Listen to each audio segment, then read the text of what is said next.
Eu acabei de beijar o médico da nossa família no meu quarto. E agora meu marido está parado na porta, me perguntando se a minha febre baixou. Meu nome é Liana. Meu marido é o Bruno. E o homem que acabou de sair daqui, o doutor Samuel, cuida da nossa saúde há 10 anos. Ele veio me ver porque estou doente, sozinha em casa. Ou estava. A visita deveria ter sido profissional, mas não foi. Não terminou assim. Meu corpo inteiro ainda treme. Não é da febre, é do pânico. Bruno me olha com aquela preocupação genuína dele, a mesma que me fez sentir culpada no instante em que a porta do quarto se abriu. Ele não faz ideia de nada.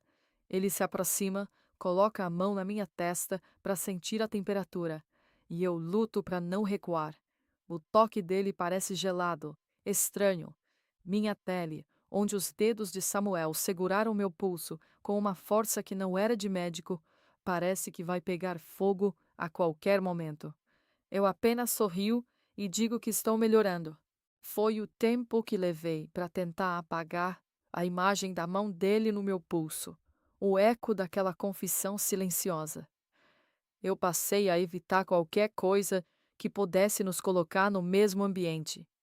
Recusei jantares, inventei enxaquecas, fingi compromissos. Mas eu moro numa cidade que parece um atuário.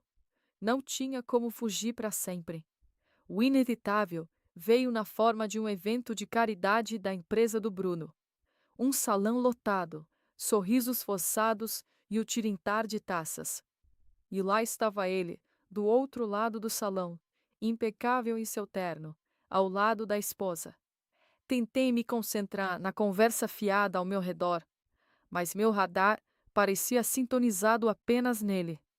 Eu o observei de longe, dissecando cada gesto. Ele não fazia nada demais. Conversava, sorria, bebia.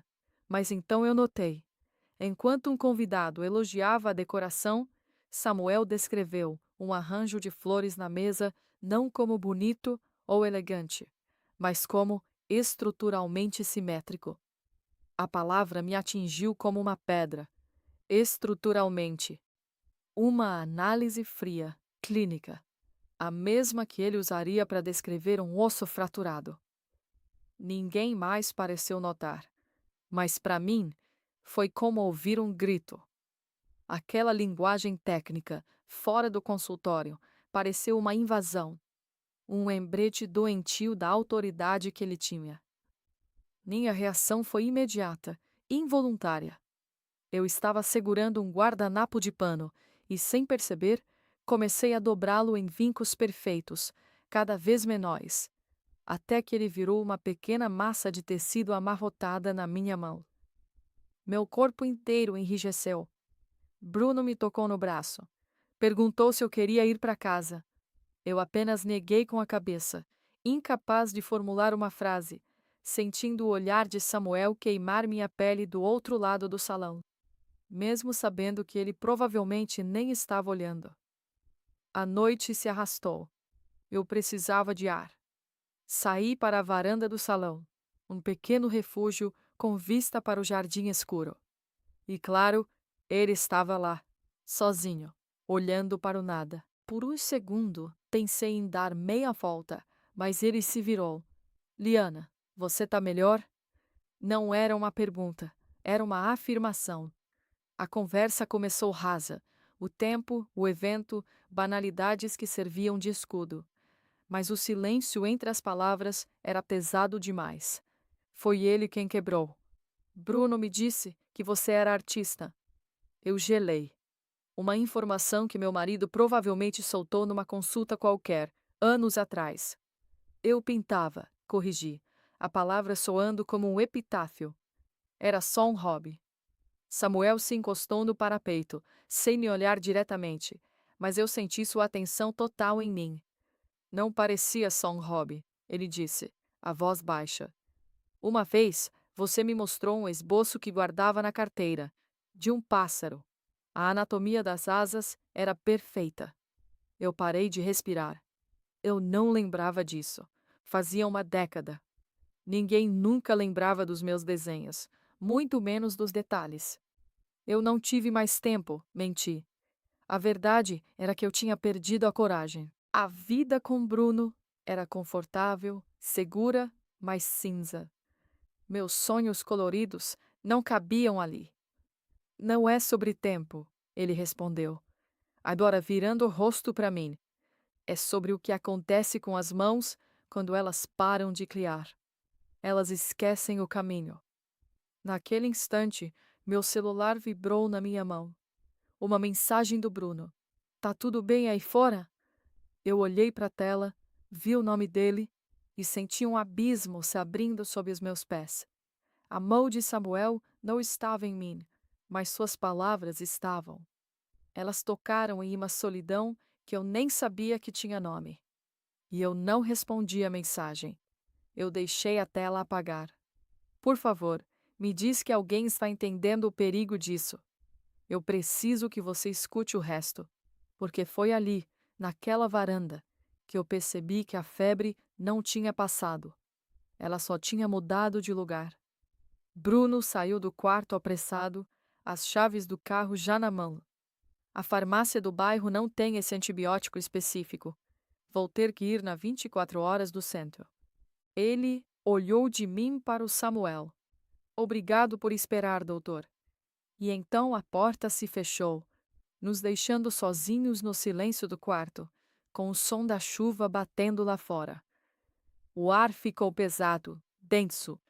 Samuel continuava sentado na poltrona, eu na cama, e nós dois desviávamos o olhar. Ele pigarreou, ajeitando os óculos. Tome os remédios nos horários certos, Liana, e beba muita água.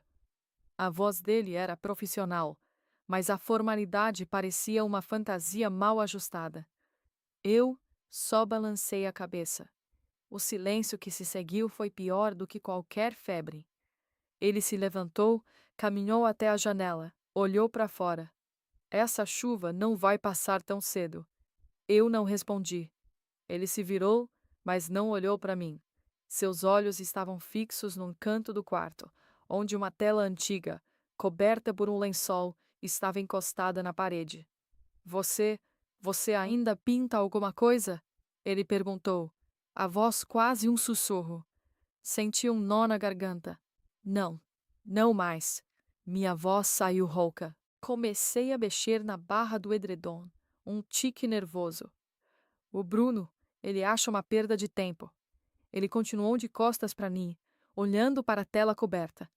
Ele não sabe o que diz. A frase não foi uma ofensa, foi um diagnóstico. Ele se virou lentamente e, pela primeira vez naquela noite, seus olhos encontraram os meus de verdade, sem nenhum filtro profissional. O médico não estava mais ali. Era só o Samuel.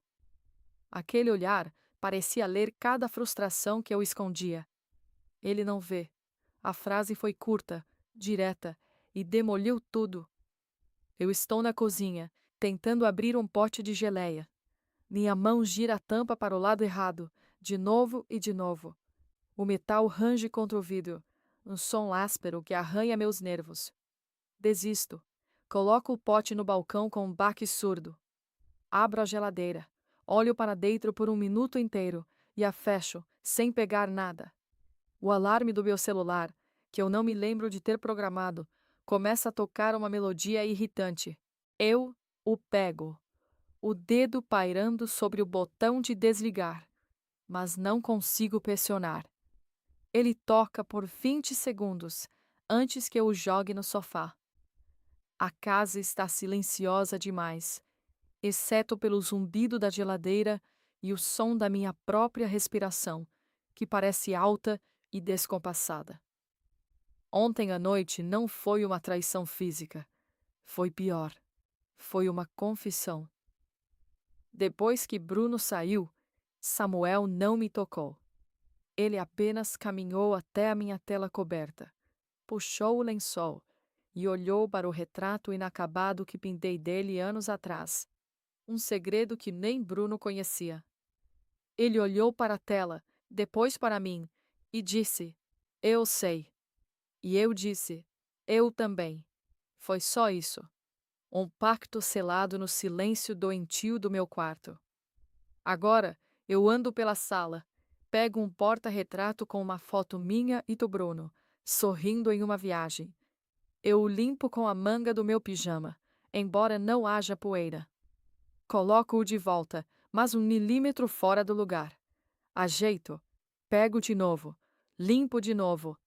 Minha mão treme. A imagem do rosto de Samuel olhando para a pintura, a compreensão em seus olhos, é uma queimadura atrás dos meus. Tento enviar uma mensagem para minha irmã, algo simples como: tudo bem por aí? Eu digito, apago. Digito, tá tudo bem? Apago. A frase parece falsa, uma mentira descarada. Depois de 5 minutos olhando para a tela em branco, eu desligo o celular e o coloco virado para baixo. A água que eu coloquei para ferver no fogão começa a transbordar, o chiado alto e furioso do líquido batendo na chama do fogão. Eu não me movo. Apenas observo a água evaporar em fumaça, o cheiro de queimado preenchendo o ar. A porta da frente se abre, e é o Bruno. Ele entra com um sorriso cansado, segurando um saco de papel da padaria. Trouxe seu pão de queijo favorito, ele diz. A voz dele é a coisa mais normal e devastadora que eu já ouvi. Ele para, franze a testa. Que cheiro de queimado é esse? Eu apenas aponto para o fogão. Ele desliga o fogo, abre as janelas, sem fazer alarde, sem me culpar. Ele se aproxima de mim e o cheiro familiar de seu perfume se mistura com o cheiro de queimado. Ele olha para o meu rosto, seus olhos examinam os meus. Você parece pálida. A febre voltou? Eu não consigo responder. Ele então faz a coisa que quebra o resto de mim. Ele gentilmente pega minhas 2 mãos e as vira, inspecionando minhas unhas. É um tique nosso, uma brincadeira idiota de anos. Ele sempre diz que pode dizer como estou pelo estado das minhas unhas, se eu as roí ou não. Olha só, perfeitas, ele sussurra, e beija a ponta de cada um dos meus dedos, um por um. Um gesto tão íntimo, tão nosso, que meu corpo inteiro reage como se tivesse levado um choque. Eu puxo minhas mãos de volta, um movimento brusco, involuntário. Elas se fecham em punhos ao lado do meu corpo. Bruno me olha, a confusão clara em seu rosto, a testa franzida. Liana? O que foi? O nome dele, na boca dele, soa como uma acusação. Eu poderia contar. Eu deveria contar. A verdade está na ponta da minha língua, uma palavra de veneno. Em vez disso, eu me viro. Dou as costas para ele, por seu carinho, da sua pergunta. Pego um pano de prato e começo a limpar a água derramada ao redor do fogão, uma mancha que já estava quase seca. Minha coluna está rígida, meus ombros tensos, cada músculo do meu corpo construindo um muro entre nós. Eu não digo nada. O som do pano esfregando a superfície é a única resposta que eu dou. Estávamos jantando, a TV ligada num canal de notícias qualquer, o som baixo. Bruno falava animadamente sobre um colega de trabalho promovido, e eu tentava acompanhar, mas minha mente estava em outro lugar. Ele me mostrou uma foto no celular, a casa nova que esse colega tinha comprado. Um projeto moderno, linhas retas, vidro. Bonita, né? Ele perguntou. Eu olhei a imagem, o ângulo da fachada, e a palavra saiu da minha boca antes que eu pudesse contê-la. Sim, o balanço do segundo andar é estruturalmente audacioso. Silêncio. Bruno baixou o celular lentamente, a testa franzida. Ele me encarou não com suspeita, mas com uma curiosidade genuína, como se eu tivesse começado a falar em outra língua. Estruturalmente audacioso? Ele repetiu, um meio sorriso nos lábios. De onde você tirou isso? O pânico subiu como ácido pela minha garganta. Era a linguagem dele. A precisão clínica de Samuel, um vocabulário que eu tinha absorvido sem perceber. Meu cérebro disparou, procurando uma saída.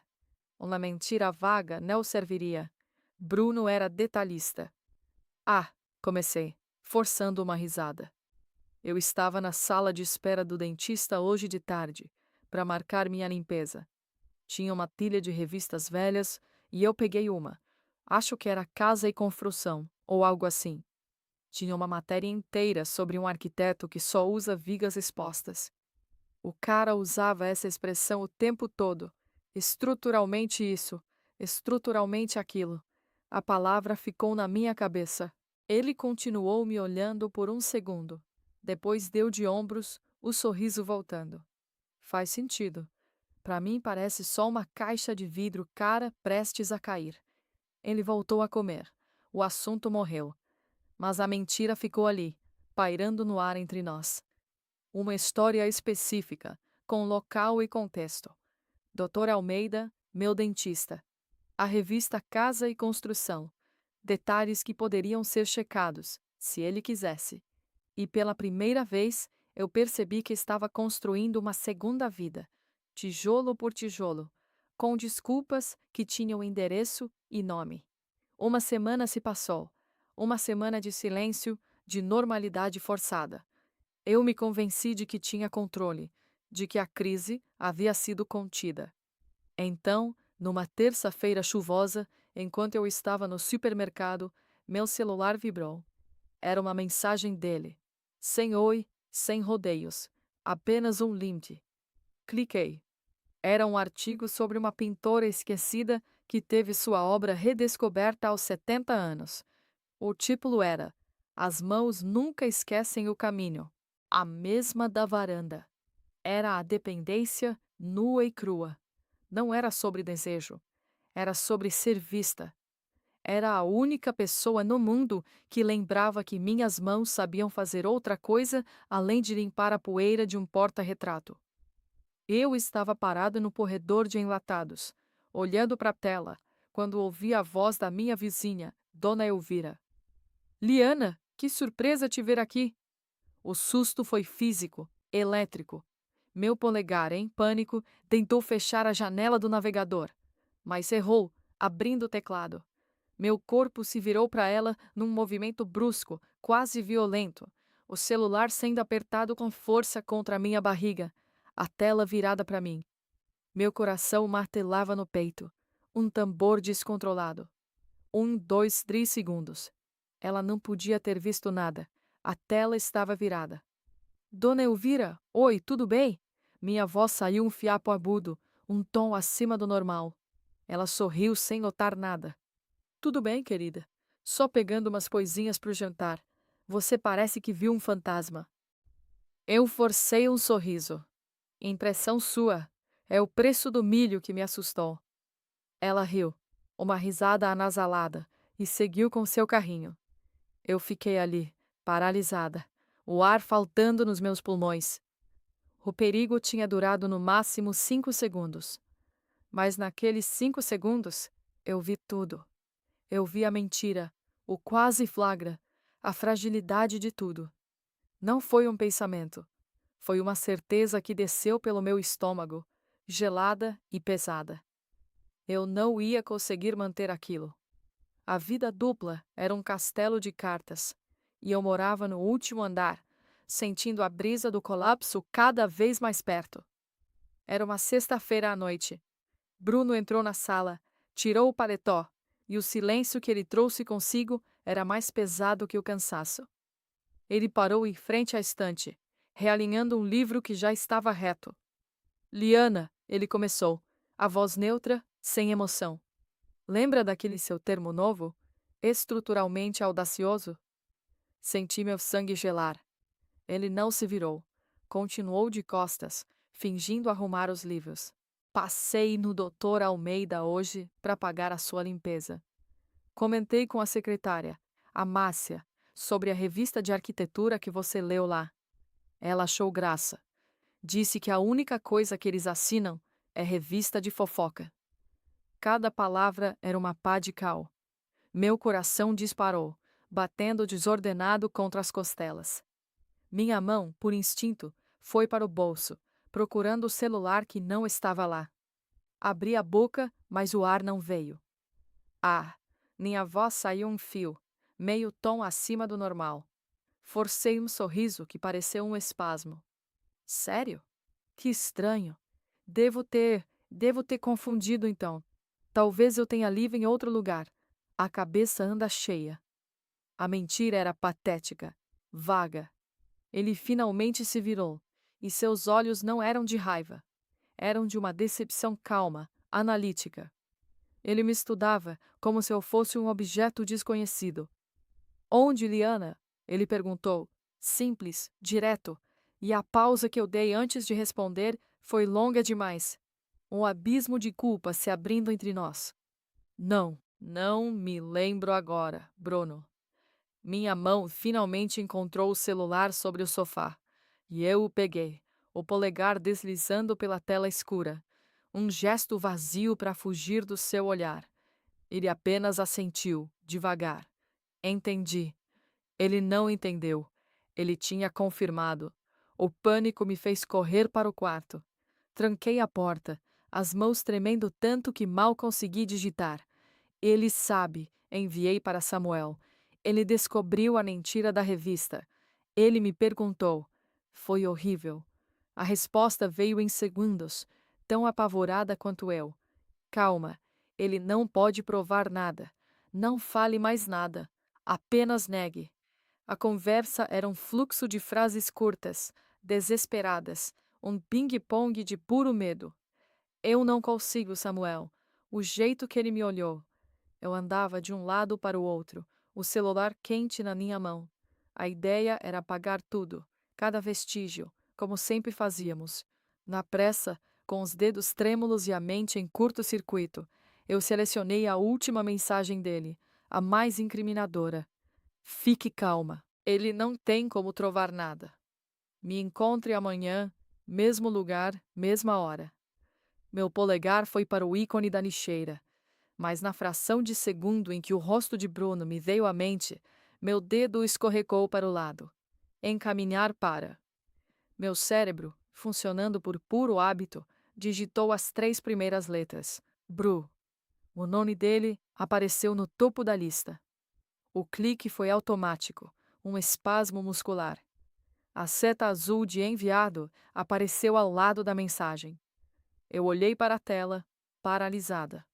A mensagem, com o nome de Samuel como remetente original, estava agora na minha janela de conversa com meu marido.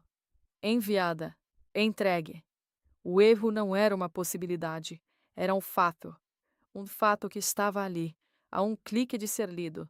E o único som do quarto era o do meu coração martelando, contando os segundos até o fim de tudo. O som dos passos dele no corredor foi a contagem regressiva mais longa da minha vida. A porta do quarto se abriu sem barulho. Bruno entrou, o celular na mão, a tela acesa. Ele não olhou para mim. Olhou para o aparelho, depois para a parede, como se estivesse tentando alinhar os pensamentos com a arquitetura do cômodo. O silêncio durou uma eternidade de 3 segundos. Então ele levantou o olhar, e a decepção em seus olhos era uma ferida física. Ele não gritou. Ele apenas perguntou, a voz baixa e oca. Mesmo lugar? Não era uma pergunta. Era o fim. A minha boca secou. As palavras se embolaram na garganta. Tentei formular uma desculpa, uma negação, qualquer coisa, mas tudo que saiu foi um som patético, um chiado de ar. A ausência da minha resposta foi a confissão que ele precisava. Ele não esperou mais. Caminhou até o pequeno aparador, pegou o porta-retrato com a nossa foto da viagem à praia, aquela que eu tinha limpado horas antes. Com uma calma cirúrgica, ele abriu a parte de trás, tirou a fotografia, olhou para os nossos rostos sorridentes por um instante, e então, sem rasgar, ele apenas dobrou a foto ao meio, depois ao meio de novo, transformando nossa memória num pequeno quadrado de papel amassado. Ele colocou o quadrado sobre a minha cômoda, ao lado do meu celular, e me deu as costas. Ele andou até a porta do nosso quarto. A mão dele pousou na maçaneta. Eu esperei o grito, a acusação, o choro, mas não veio nada. Ele apenas disse, olhando para a porta, não para mim: Eu vou dormir no quarto de hóspedes. Amanhã a gente resolve a logística. E então ele saiu, fechando a porta atrás de si. O clique da fechadura foi o som mais alto que eu já ouvi. Eu fiquei ali, paralisada, olhando para o quadrado de papel que um dia foi o nosso rosto. Não havia mais nada a ser dito. A verdade não tinha vindo de mim. Tinha sido um acidente digital, um erro estúpido, que fez o trabalho que a minha coragem não teve. E agora eu te pergunto, e eu quero que você seja brutalmente honesto. Se fosse você, vendo a sua vida segura, confortável, prestes a ruir, não por uma traição de corpos, mas pela confissão de uma alma, o que você faria? Você teria confessado antes do desastre, na esperança de um perdão que talvez nunca viesse? Ou você, como eu, teria se afogado no silêncio, rezando para que a mentira te sustentasse por mais um dia, mesmo sabendo que o chão já tinha desaparecido? Me diz a verdade. Você teria sido mais corajoso ou só mais cuidadoso que eu?